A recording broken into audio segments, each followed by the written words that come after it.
Seperti inilah kondisi sebagian tempat tinggal warga di RT 55 Jalan KKN Unsri, Kelurahan Ogan Baru, Kertapati, di mana mereka tinggal dengan kondisi bangunan sederhana terbuat dari kayu.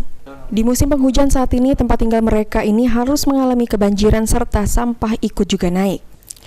Kondisi ini cukup menyusahkan kehidupan warga sehari-hari karena mereka juga harus menderita penyakit yang dialami akibat banjir tersebut seperti demam dan gatal-gatal. Sampai saat ini menurut keterangan warga belum ada perhatian pemerintah untuk membantu kehidupan di tempat tinggal mereka ini supaya menjadi lebih baik. Daerah sini ya banjir. Kalau hujan terus banjir. Banjir. Ya. Ini hampir berapa hari ini sering banjir, Pak? Ya, ini kan lagi surut ini. Ini biasanya banjir masuk sampai ke dalam Ini rumah. jalan ini ya. Terus ada penyakit nggak, Pak, di sini?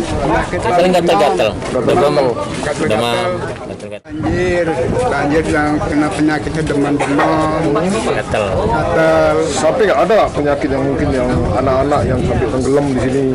Belum pernah tuh yang belum pernah. Belum ada kejadian, belum pernah.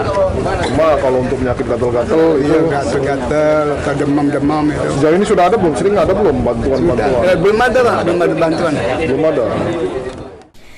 Dengan kondisi yang dihadapi saat ini, warga RT 55 sangat membutuhkan perhatian khususnya dari pemerintah untuk dapat membantu kehidupan mereka bisa menjadi lebih layak. Firman Hidayat, PAL TV.